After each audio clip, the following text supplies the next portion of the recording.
नमस्कार, बहुत बहुत स्वागत है आपका। आप देख रहे हैं एबी न्यूज़ में आपका दोस्त जितेंद्र। प्रारंभ करेंगे आज के कार्यक्रम को, लेकिन पहले मुख्य समाचार। वन नेशन वन इलेक्शन पर रामनाथ कोविंद की रिपोर्ट को मंजूरी। रोपे जा रहे औषधीय पौधे स्वास्थ्य के साथ आर्थिक स्थिति भी होगी मजबूत। केजरीवाल को किसका खतरा, 8 दिन बाद छोड़ेंगे अपनी गाड़ी और घर। ओपीएस सिलेंडर मुफ्त इलाज, हरियाणा में कांग्रेस ने जारी किया संकल्प पत्र। जूनियर डॉक्टर्स की आज फिर शाम होगी नवन्ना में बैठक, रखी मांगे। पेंशनरों की दो टूक, पहली तारीख को पेंशन नहीं तो होगा आमरण अनशन। निजी बस ऑपरेटर्स को 168 रूटों पर चलानी होगी PS6 बसें। लेडी ऑफिसर औशिन शर्मा पर सरकार ने क्यों लिया एक्शन, सोशल मीडिया पर हैं लाखों फॉलोवर्स। चप्पल उतारने को कहा तो कर दी डॉक्टर की पिटाई, वायरल वीडियो में कैद हुई घटना। वक्फ संशोधन बिल की संसदीय बैठक हुई रद्द, जानिए वजह और अगली तारीख। अखिलेश से मिली अयोध्या गैंगरेप पीड़िता, बोली FIR वापस लेने का बनाया जा रहा दबाव। अब समाचार विस्तार से। देश में एक देश और एक चुनाव को आज मोदी कैबिनेट में मंजूरी मिल गई। वन नेशन वन इलेक्शन के लिए कमेटी बनाई गई थी, जिसके चेयरमैन पूर्व राष्ट्रपति रामनाथ कोविंद थे। रामनाथ कोविंद ने अपनी रिपोर्ट इस पर आज मोदी कैबिनेट को दी, जिसके बाद उसे सर्वसम्मति से मंजूर कर दिया गया। हालांकि इसके बाद आगे का सफ़र आसान नहीं होने वाला है। इसके लिए संविधान संशोधन और राज्यों की मंजूरी भी जरूरी है, जिसके बाद इसे लागू किया जाएगा। वन नेशन वन इलेक्शन यानी एक देश एक चुनाव, मोदी कैबिनेट से मंजूरी मिलने के बाद केंद्रीय मंत्री अश्विनी वैष्णव ने कहा कि हाई लेवल कमेटी की सिफारिशों को मंजूर कर लिया गया है। उन्होंने कहा कि 1951 से 1967 तक देश में एक साथ ही चुनाव होते थे। हम अगले महीनों से इस पर आम सहमति बनाने की कोशिश करेंगे। 80% लोगों ने इस प्रस्ताव का समर्थन किया है, जिसमें 47 में से 32 राजनीतिक दल भी शामिल हैं।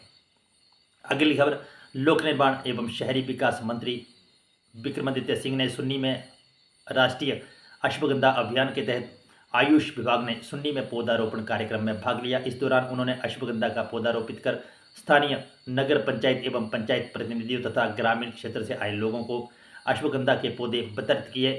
प्रदेश सरकार आयुष एवं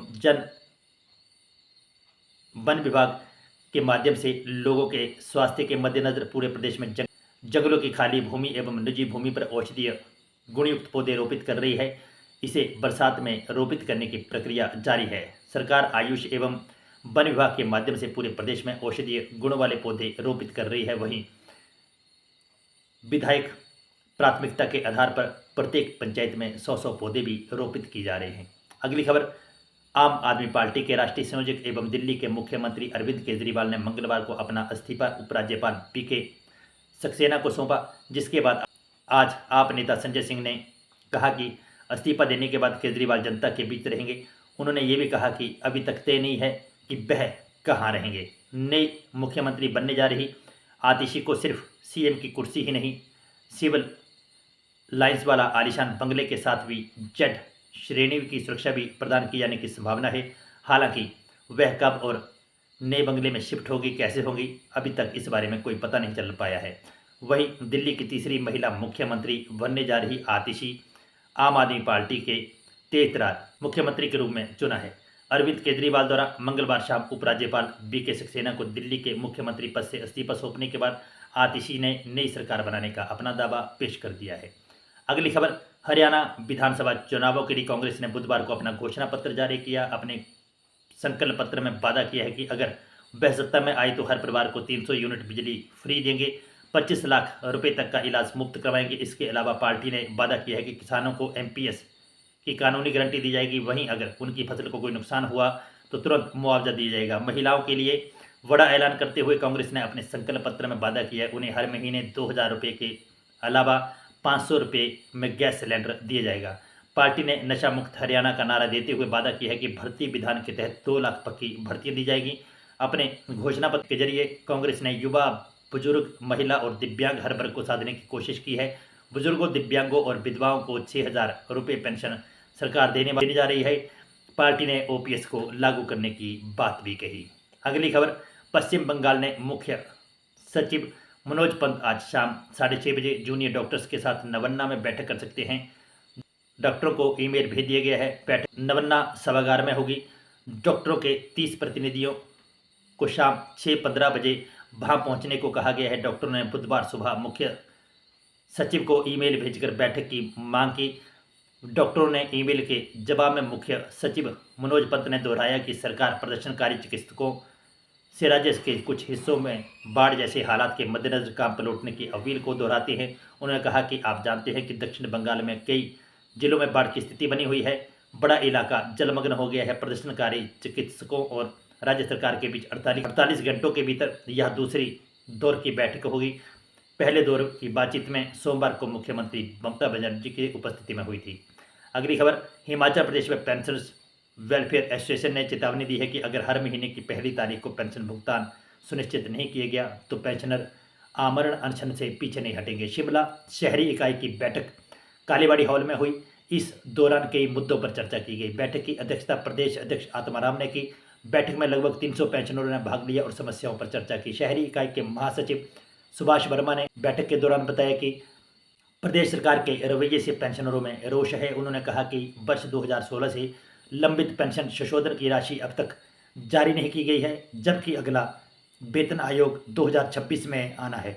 इस बीच कई बुजुर्ग पेंशन दिव्यांगत हो चुके हैं, लेकिन उनकी पेंशन संबंधी समस्या का निदान आज तक नहीं हो पाया है। वर्मा ने कहा कि पेंशन कोई दान नहीं है, यह उनकी मेहनत से अर्जित अधिकार है। पेंशनरों को इस राशि का पूरा हक मिलना चाहिए और उनका यह हक है जिसे वह परिवार के पोषण में लगाते हैं। अगली खबर, सड़क परिवहन एवं राज्य मार्ग मंत्रालय के दिशा निर्देशों पर नई बसें BS6 होना अनिवार्य किया गया है। हालांकि यदि बस ऑपरेटर के पास 15 साल से कम पुरानी बस है तो उसे रूटों पर चलाया जा सकता है। प्रदेश सरकार ने इन रूटों पर 60-40 की शर्त भी हटा दी है।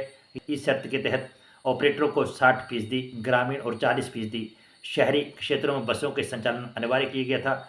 अधिक संख्या में बस ऑपरेटर रूटों के लिए आवेदन करें, इसके लिए शर्त हटाई गई है। उधर गड़बड़ी की शिकायत के बाद परिवहन विभाग ने सुन्नी HRTC को लौटाकर क्षेत्रीय परिवहन अधिकारियों के साथ रूटों की छानबीन कर नए सिरे से रूटों की लिस्ट सौंपने के निर्देश दिए हैं।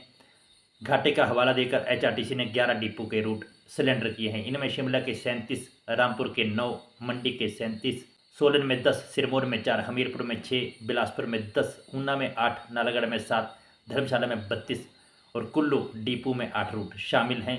HRTC की ओर से सिलेंडर किए गए 168 रूटों पर निजी ऑपरेटरों को BS6 बसें चलाने के लिए कहा गया है। अगली खबर, इन दिनों सोशल मीडिया पर एक नाम बड़ी तेजी से वायरल हो रहा है, ओशिन शर्मा। हिमाचल प्रदेश के मंडी क्षेत्र के अंतर्गत संधोल में तहसीलदार के पद पर तैनात ओशिन का ट्रांसफर कर दिया गया है, जिसके बाद सोशल मीडिया पर ओशिन खूब चर्चा में है। इंस्टाग्राम पर उनके 3 लाख से भी अधिक फॉलोअर्स हैं। वहीं सोशल मीडिया पर अपनी गतिविधियों को लेकर काफ़ी चर्चा में रहती हैं।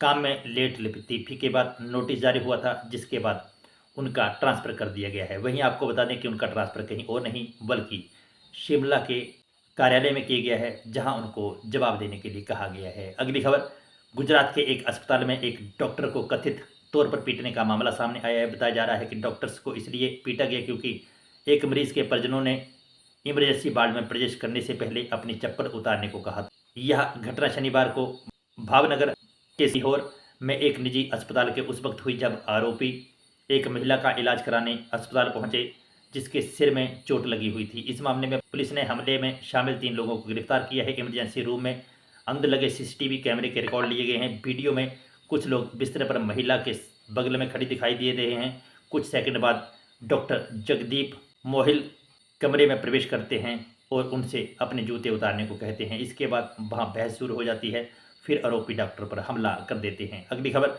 वक्फ बोर्ड बिल 2024 पर संयुक्त संसदीय समिति की आज होने वाली बैठक रद्द हो गई है। घोषणा के बाद इस समिति के अध्यक्ष और बीजेपी सांसद जगदम्बिका पाल ने बताया कि बुधवार को होने वाली मीटिंग कुछ सदस्यों के अनुरोध पर रद्द की गई है। उन्होंने बताया कि आगे की कार्रवाई तय दिनों के हिसाब से होगी। साथ ही साथ आज की मीटिंग स्थगित करने के पीछे की क्या वजह थी, सबसे पहले आपको बता दें कि वक्फ बोर्ड संशोधन बिल 2024 के लिए संयुक्त संसदीय समिति की बैठक आज से शुरू होकर कुल 3 दिन तक चलने वाली थी।